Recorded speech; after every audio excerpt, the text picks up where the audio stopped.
They just punished me for posting about my sexual assault while door dashing. They just fired me. And the police are doing nothing. I lost my job. And that was my only way to make money to pay my bill. She's pissed and I would be too. Her story has gone viral. Her video has over 5 million views. DoorDash fired her. I guess she recorded this guy that exposed himself by the door. She went to deliver a package, some food, I believe. The instructions were leave it by the door. Well, she pulls up and the door's open. There's a guy right there on a couch. His pants are down to his ankles. He's exposed. His junk, everything. I think where the plot thickens is when she recorded the customer. But what was she supposed to do? I suck at storytelling. Here's what she had to say. So on October 12, 2025, the DoorDash customer requested that their order be left at their front door. And when I arrived at their front door was wide open. Their lights were on. They were sleeping on the couch within eyesight of the front door with their pants and underwear pulled down to their ankles, and they were indecently exposed to me. DoorDash did ban the customer, and then 2 days later, DoorDash banned me. They didn't even provide me a reason for my deactivation. They're supposed to send an email. They didn't. So I'm really never getting my DoorDash account back. DoorDash deactivated me. DoorDash punished me for exposing my assaulter, and TikTok is currently punishing me for exposing my story time. I'm the one being punished. He's not getting in trouble with the police. He didn't lose his job if he has one. I was assaulted. I'm the victim. I lost my job. I'm the victim. Right? Is this making sense to any fucking body? So DoorDash has released another statement. Posting a video of a customer in their home and disclosing their personal details publicly is a clear violation of our policies. That is the sole reason that this Dasher's account was deactivated, along with the customers, while we investigated. We've also ensured that the Dasher has full access to their earnings. The comment section is going wild. An overwhelmingly amount of people do support her. They want to boycott DoorDash. They don't think it's appropriate that she got fired. But there are some people saying, like, why are you recording people? It's against the law to record people. But isn't it against the law to, like, expose yourself? It's so weird, though. TikTok apparently was taking down her videos. But I guess she was showing the recording, so that's against, terms of service, I imagine. It's crazy. Low-key, this statement makes a lot of sense. Kind of like when something happens, people don't call the police. They, pull out their phone and record a TikTok. It's giving that energy. What do you think? Should DoorDash be canceled? Are you team Uber Eats? Leave a comment and follow me for more hot takes, celebrity news, and drama. And why am I getting strikes? I'm about to lose my account. I was assaulted. I'm the victim. I lost my job. I'm the victim. Right? Is this making sense to any fucking body? If y'all haven't heard this story, I'm going to try to get you caught up as fast as I can. This woman used to work for DoorDash. She went to make a delivery, and she stated that the delivery instructions were to leave the food at the door. She also stated that when she got to the door was wide open, and inside there was a man laying on the couch with his pants and his boxers down to his ankle, and his private part was exposed. In that moment, she stated that she was SA'd, and that's what's causing a big argument in her comment section. You have men and women saying that it was, and then you have men and women saying that it wasn't in her comment section. What she did next is also adding to people taking sides. She took out her phone and recorded the man naked in his house. Some people are saying that she needed to do that so she can have proof, while others are saying it's illegal for you to record someone naked in their house. DoorDash banned the customer from using DoorDash, and they also banned her from working for them as well. She's made several videos on TikTok, and I believe she included the recording, which wouldn't be smart, so TikTok is taking her videos down. Companies don't have to protect you anymore, and when you get hurt on the job, they'll fire you for speaking up. That's not a theory. That's what's happening right now. DoorDash driver gets assaulted while delivering food, fired for documenting it. Healthcare worker makes a TikTok, fired for going viral. Military veteran working a government job, let go when funding gets cut. The system people fought so hard to build, it's eating them alive. And they're finally realizing that cutting red tape meant cutting the safety net underneath their own feet. Welcome back to Mind Mirror. This is what unprotected labor actually looks like. The young woman who was fired by DoorDash for supposedly reporting an essay that happened to her while she was making a DoorDash delivery. We first come into the story when she posted a video clearly upset, very distraught that she had just realized DoorDash had deactivated her account and they had all her money. In this video, she admits that she suspects it was because 2 days prior, she had reported an essay that happened to her while she was doing the delivery. So the essay happened on Sunday night, she reports it, and by Tuesday, her DoorDash account had been deactivated. In another video, she explains that she tried to do the appeal, and they said, "We emailed you the reason that you got fired. She said, I never got the email. Okay, well, now you can do an appeal. She did the appeal. They denied that. She still has not received a reason of why she was fired. Here's the reality nobody talks about. When you're a gig worker, you're not an employee, you're a disposable resource. This woman reports an actual assault, and 48 hours later, she's locked out of her account. No explanation, no appeals process that works. Just gone. With her money still trapped in the system. Think about what that means. She did everything right, followed protocol, reported the incident, and her reward was losing her income stream and access to her own earnings. DoorDash's response wasn't how do we protect our drivers, it was how do we protect our liability. Because in gig economy math, customers are revenue and workers are expenses. One matters, the other doesn't. When she documented what happened to her, she crossed a line, not because she lied, but because she had evidence. Evidence means potential lawsuits. Lawsuits mean bad publicity. Bad publicity means customer loss. So they eliminated the problem. Not the customer who exposed himself, her, the person who got hurt. And that's the system working exactly as designed. Your safety isn't the priority. Their reputation is. Learn that early, or learn it the hard way. So in a third video, she actually explains the SA incident. The notes of the delivery said to leave the food at the door. When she arrived to the house, the door was open. Invisibly, from the doorway, the man was asleep on his couch with his underwear and pants down by his ankles, and he was exposed to her. She takes a video of this, and she goes home and reports the SA to DoorDash. She has also tried to post a video of the customer on TikTok explaining her story and the incident of the SA. She's tried 2 times, and TikTok takes it down. And then she tried a 3rd time without the video. Most of the commenters are supporting her. This is coming from men and women alike. Most of the people are supporting her, offering advice of like, you probably got fired from DoorDash for posting a video of the man or for taking the video. Or this is most likely why she's also getting strikes from TikTok. It's interesting because a lot of the comments are also debating whether this is SA or SH. Notice how the conversation shifted. Instead of focusing on the person who created the situation, everyone's debating technicalities. Was it assault or harassment? Maybe he was sleeping. Maybe someone else opened the door. Maybe she's overreacting. This is what always happens. Maybe he was sleeping. Maybe someone else opened the door. Maybe she's overreacting. This is what always happens. Scrutinize the victim. Give the perpetrator benefit of the doubt. Find any reason to question her story, instead of asking the obvious question, why was his door wide open with his pants down when he knew delivery was coming? But that question doesn't get asked, because if we acknowledge it was intentional, then we have to acknowledge the system failed to protect her, and nobody wants to admit that. So instead we debate semantics. We make excuses. We minimize. Anything to avoid the uncomfortable truth that this happens constantly, and companies do nothing about it. She posted the video online? Smart? Debatable? But understand why she did it. She reported it properly. Nothing happened. So what's left? Stay silent and let it happen to the next driver? The real issue isn't that she documented abuse. It's that documenting abuse costs you your job, while committing abuse costs you nothing. And we've all decided that's acceptable. Other people are saying, he could have just passed out. Maybe he didn't even realize that his door was open. Maybe somebody else just left the door open. Somebody else in the house to kind of like embarrass the guy or whatever. She has said that she did go to the cops and they are not helpful either. DoorDash has released a statement, and in the statement they say, we did not fire her. We did not deactivate her account because of the report. We deactivated her because she made public a video of one of our customers in their own home. They also go on to admit that they are working with law enforcement to further investigate this whole issue. So DoorDash finally makes a statement. And what's their defense? We didn't fire her for reporting assault. We fired her for posting video of a customer in their home.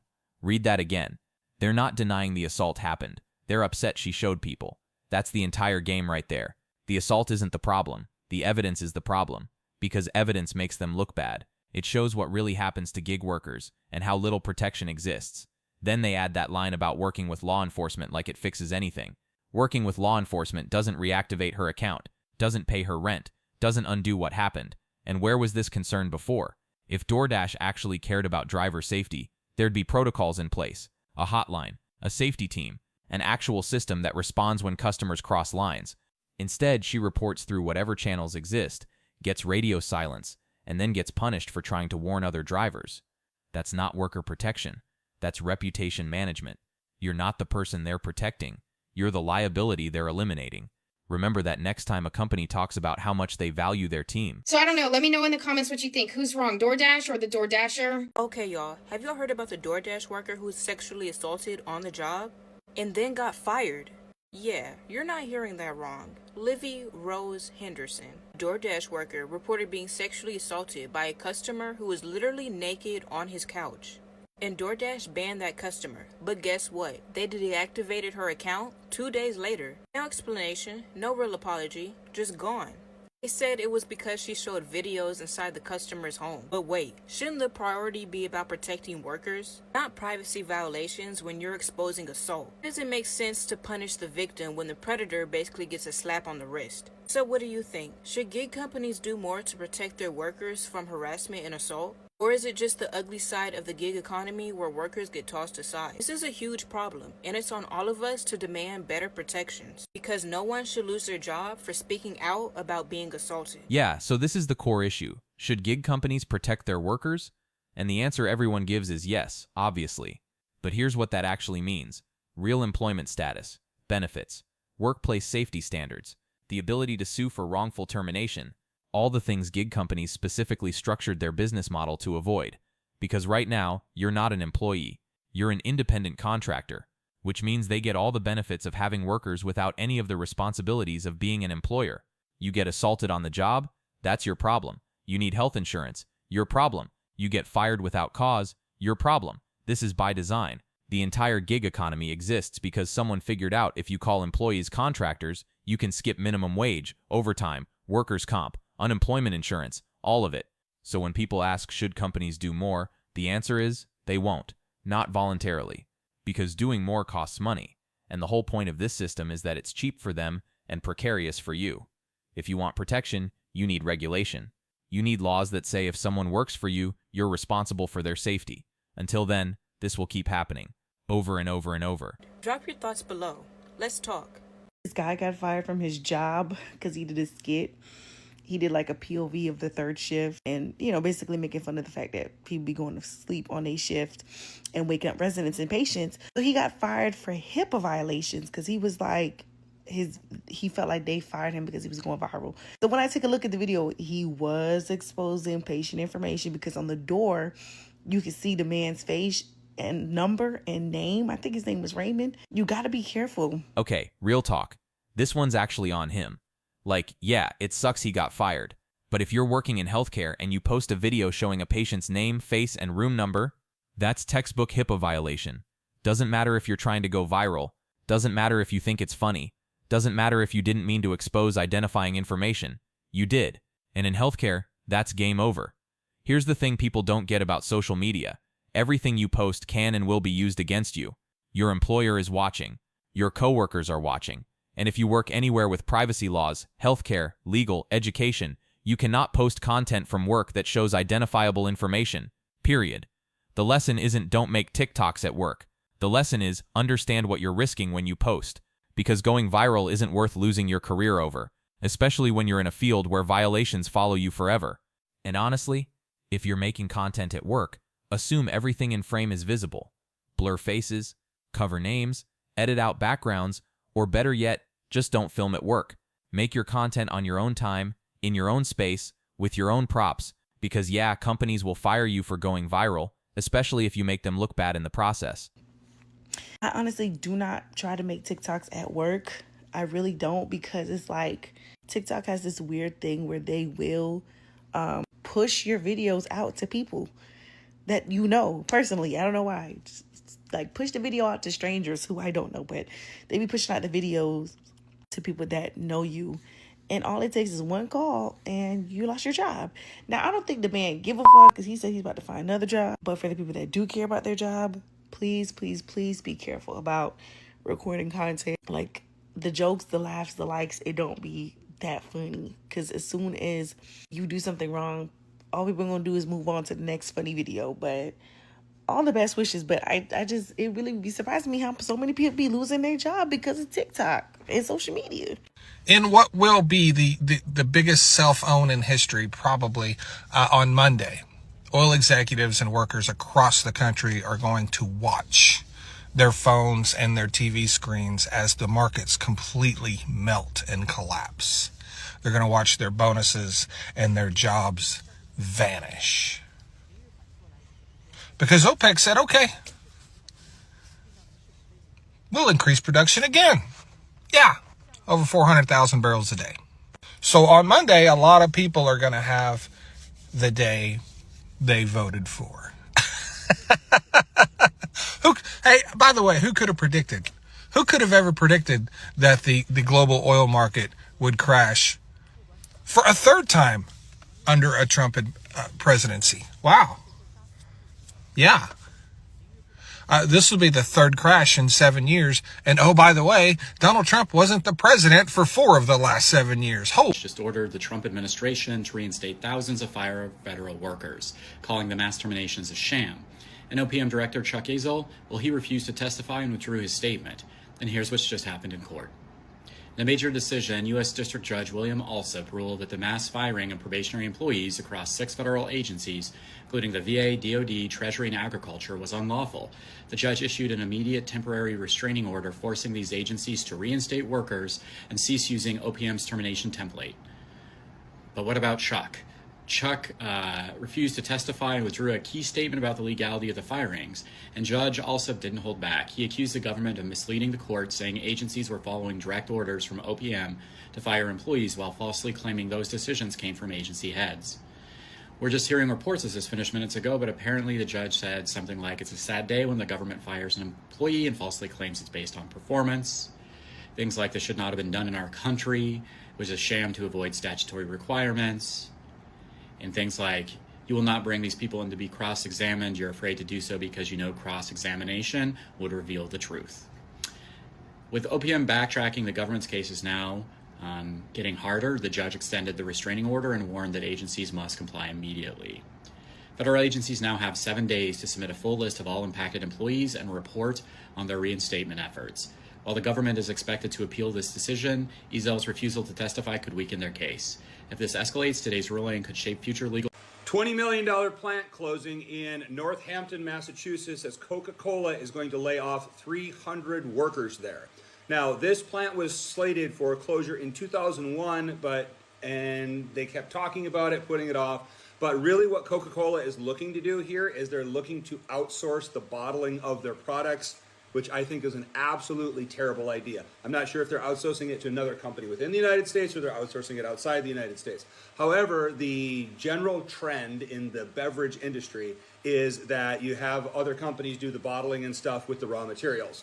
So I think anytime you get to the point where you're handing off big pieces of your production to other companies and then expecting the quality control to stay in place, expecting everything to be the same, and then when it's not, then you have to have this revelation, even though you had a couple of good quarters of growth, profitability, all this type of stuff for companies. They're like, oh crap, we really shouldn't have done that. Other people don't care about our quality control measures that we've had in place for 100 years. And then you have to go back and they'll have to build another plant and do it internally.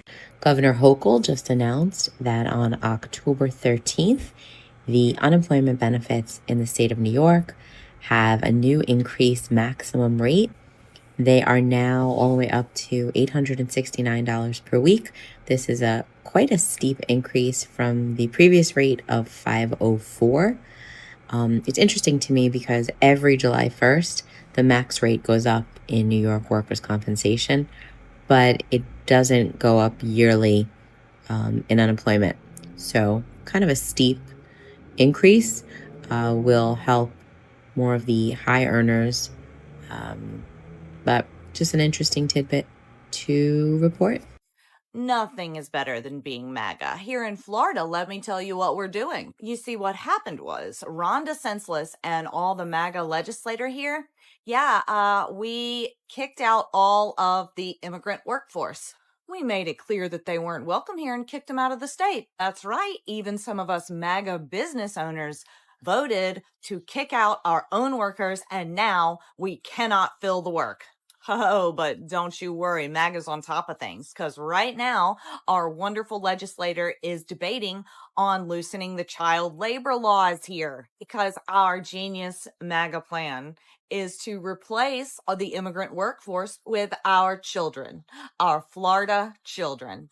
Doesn't that make perfect sense and just sound wonderful? The policy we support is actually detrimental to us, but we pass it anyway. Now all the MAGA youth is going to be doing construction on your house. Doesn't that want to make you buy a house in Florida? It's not going to be insured, and it was built by a 10-year-old. Good afternoon, everyone. We have some interesting news as terrible job numbers have been released, showing the economy losing tens of thousands of jobs. The ADP National Employment Report has announced that the payroll of private employers has declined by 32,000 jobs in the last month as the labor market continues to struggle under the Trump administration. This comes as the monthly job report is expected to be delayed due to the government shutdown and isn't expected to be released until the government resumes operations.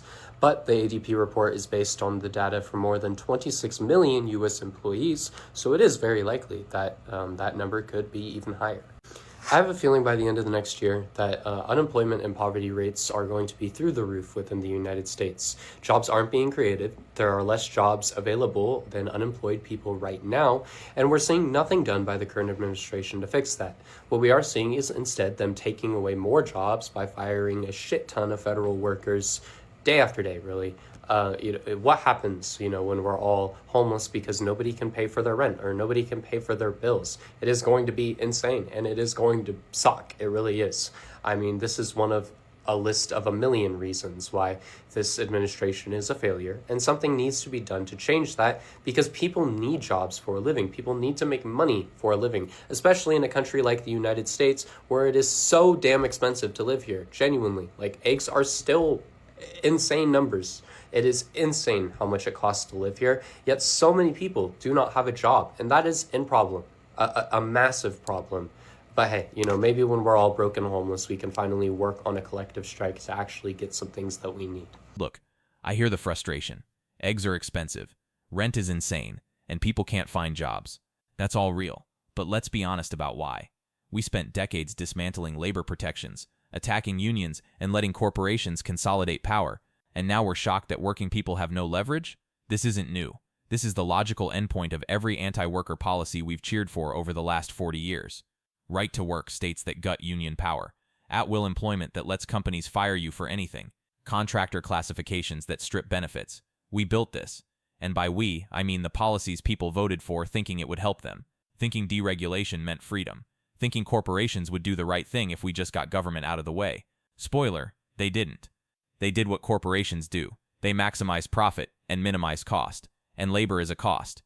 So yeah, maybe when enough people are desperate enough, they'll realize collective action is the only answer. Unions, strikes, organized resistance, the things our grandparents fought for that we threw away. But until then, people will keep blaming the wrong things. Immigrants, regulations, taxes, anything except the system that's actually extracting wealth from workers and funneling it to shareholders. The economy isn't broken. It's working exactly as designed, just not for you. With that being said, though, thank you everyone for watching this video. Like and repost to get the information out, and drop a follow for more news content. Later. I have a job interview in 5 minutes. I'm so scared. I have a second interview in 57 minutes. I just finished my 3rd interview.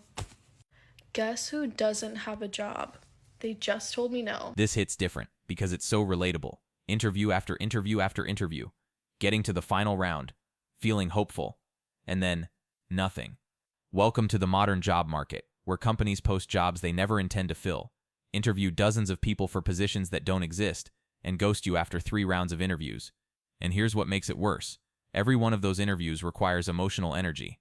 You research the company, prep answers, hype yourself up, you imagine what you'll do with the money. You tell people you might finally have good news, and then they say no. Or worse, they don't say anything at all. The practical advice here is brutal but necessary. Detach. Apply to everything. Interview everywhere. But don't invest emotionally until you have a written offer. Because the job market is designed to break you down. Companies hold all the power. They can string you along, change their mind, or just decide they don't feel like hiring after all. And there's nothing you can do about it except keep going. Keep applying. Keep interviewing. Keep getting rejected. Because that's what the system demands. One more thing. If you're getting to final rounds and still not getting offers, that's not you. That's them. They're either screening for something unreasonable, using interviews to farm ideas without hiring, or just incompetent at hiring. Keep your head up. The right position will happen. Eventually. Oh my fucking god. Hey guys, it's been a minute. A whole 24 hours, I know. But I have an update as of October 16th, 2025. But first and foremost, I just want to thank everybody for the overwhelming support and allyship that you've shown me. It's really making me feel so validated and seen and heard, and that's really helping me through this tough time. So I just want to let you guys know I really appreciate the outpouring of support. So the update is, last night I was made aware, a bunch of people started commenting on my pages that DoorDash made a public statement about me on their TikTok story and on their most recent Instagram post in the comment section. And I'm not going to speak too much further on details, but what I am going to say is I and the entire rest of the world found out why I lost my job at the exact same time. I didn't find out before you guys. I'm just letting you know this right now. The people that saw their public statements and made me aware that they made those public statements knew why I lost my job before I did.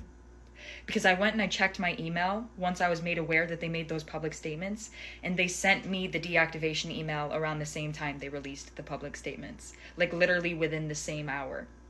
So they sent me my deactivation email explaining my reason for being deactivated a whole 24 hours after they deactivated me, and a whole 24 hours after I already submitted my appeal, and about 12 hours after they had already denied my appeal. They finally sent me the email explaining why they fired me. So I and the rest of the world, we all found out why I lost my job together. This is wild. So DoorDash posts a public statement explaining why they fired her before they even tell her? That's not just unprofessional. That's calculated. They wanted to control the narrative.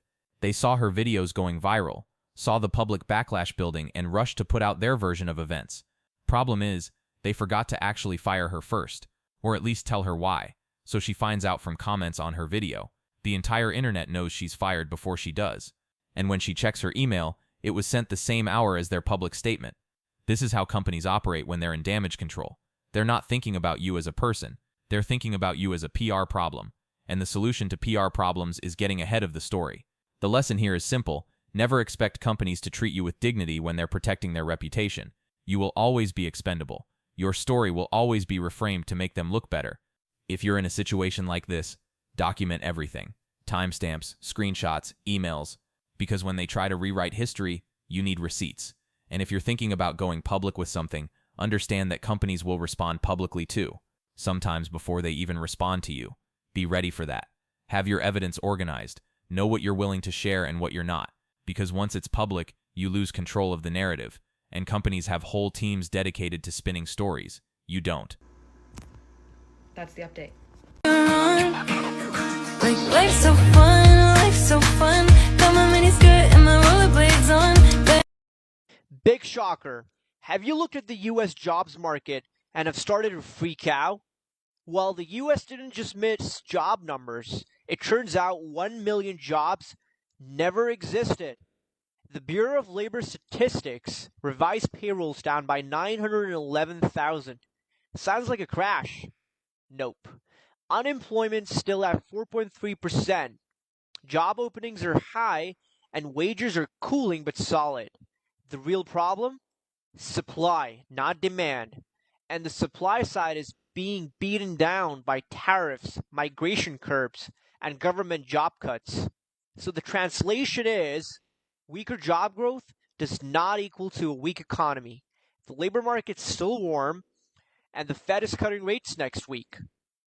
The danger is the Fed being a bit too dovish, where they actually push the markets into thinking there's a recession coming over, or being too overly hawkish, where they say, we're not going to cut rates that much, and there's no rate cutting cycle in the future. So they just have to cut rates, and with their commentary, come out in a sweet spot.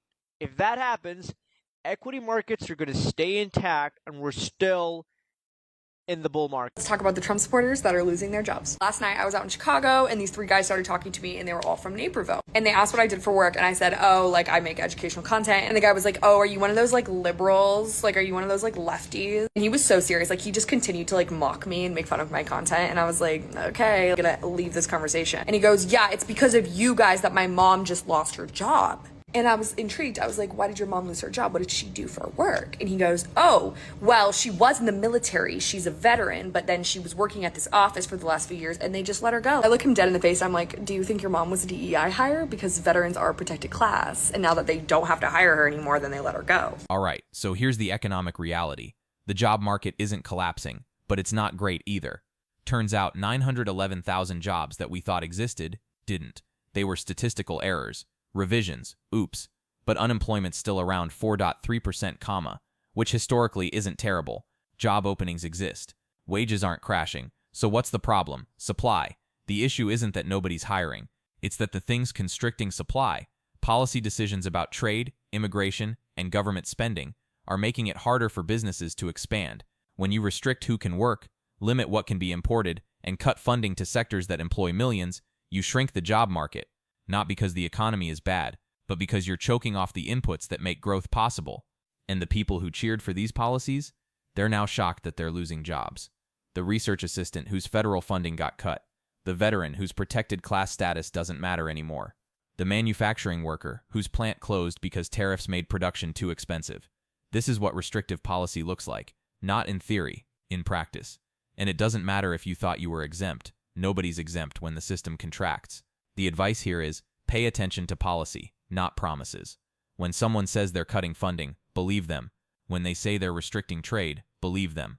And understand that those decisions will have consequences for everyone, including you. He goes, that's so true. He doesn't believe me. He looks it up and just the color just like drains from his face. And the guy with him was a research assistant after just graduating from university. And his position was just terminated because of lack of federal funding from the federal government, which is thanks to fucking Trump. So newsflash, DEI doesn't just mean black people. So in fact, what's happening on a federal level is going to affect you too. You aren't special just because you're white. Carmen's getting them. Okay, bye. In 9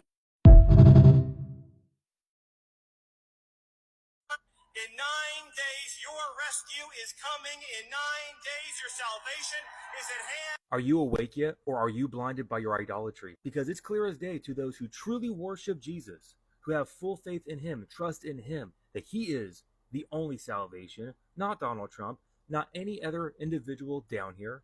It is clear as day the idolatry that is going on right now. This is literally a cult. I mean, I'm not sure if you guys watched part of that Madison Square Garden rally, but what's going on here, guys? We truly live in idiocracy, and how people can't see that. It is all a show. It's so clear entertainment. It's idolatry. The amount of times I heard the name Donald Trump, Donald Trump, Donald Trump, Donald Trump, and how many times did I hear the name that is above all names, that brings salvation, Jesus Christ? How many times did I hear my Lord and Savior's name? But how many times did I have to hear this cult leader, this individual, this wolf, who brings up Kenneth Copeland? Come on. And you guys want to get on believers who are convicted to not vote? Get out of here. And you are allowing division and bitterness from the enemy to sow in your heart, to then blame us for the mess that we are in. Voting has gotten us into the situation. You're not going to vote tyranny out of office, but yet you will allow the enemy to sow seeds of division in your heart, to then blame us Christians who see through the lies, who are opting out, who make an appeal to God that, Lord, we are not of this world. We will continue to be salt and light, but we are not going to vote for Baal or Moloch. Seriously, how dare you? Some of you, brothers and sisters in the faith that I love dearly, that we have disagreements here, and we can have disagreements, but for you to shame and guilt trip us who have this conviction that this man is a cult leader. It's so clear, guys. And he leads everyone away from Jesus, having hope in this world, that he is your salvation. In 9 days, he is your deliverance. Really? You're going to cling to this world? You're Laodicea. I hope you understand that. MAGA Christians, you're Laodicea. Read Revelation chapter 3. You are the Laodicean church. And I don't know about you guys, but I'm going to choose to be the Philadelphia church, the faithful church that has little strength but is faithful. I'm going to be faithful to my Lord. I'm going to get the heat from worldly Christians clinging to this world, loving this world, wanting their earthly savior, wanting their own king. All right, God's going to give you a king. I hope you enjoy him. But I only serve one king. His name is above all names. And his name should have been the name that was spoken the most tonight at Madison Square Garden. But no, it was Donald Trump, the idolatry. Shame on you. Shame on you for trusting a political system that is meant for division, this left-right paradigm, Hegelian dialectic, all pushing you right towards it, and you're so blind. But yet, you want to come after us, other brothers and sisters, where we want to share the gospel, but we are the problem. We need to come together out of love, having the gospel be the priority. The name of Jesus is the priority, not Donald Trump. How can you not see that? How could you not watch what happened tonight and see that it is a complete clown show? It is a circus, but you're going to allow it because you still have hope in this world. You cannot let go of this world, and you're going to cling to it. Well, I'm letting go. I appeal to God. I'm not of this world. I have grieved it. I'm ready for my Lord and Savior to come back, and I will submit to him, and I will still follow him out of faith down here, sharing the gospel, exposing darkness, and having zero fellowship with it. I just had to get this off. I had to rant a little bit. It's heavy. It's heavy, especially today watching my pastor pretty much shame those who won't vote. Me. Trying to act like I'm the problem. It's very discouraging to see the body of Christ divided like this, and it really burns a fire inside of me because Jesus is above all names. He is the one that we should be prioritizing, not this cult leader, not trusting any political system. The same coin, just a different side, two different wings of the same bird, all pushing to an end goal so clear as day to those who have an ounce of discernment, but yet there's people who have discernment, but it's right over their head, completely right over their head. I don't know how you can go through 2020, not see how, okay, voting clearly doesn't really do anything, huh? No, well, no, you got to vote. You got to keep on voting, keep on voting. It's like the cognitive dissonance blowing my mind. But it's all a trial. It's all just meant for us to grow through, to cling to the Lord. Yeah, so just been heavy on my heart today. Wanted to give you guys this little rant. I love you all so much. Stand strong out there, guys. If you disagree with me, it's okay. I still love you. If you agree, keep on keeping on in the Lord, loving others, and rest in him. Rest in his word, in his truth, and his promises. God bless, guys. I love you all so much. And remember, the just shall live by faith.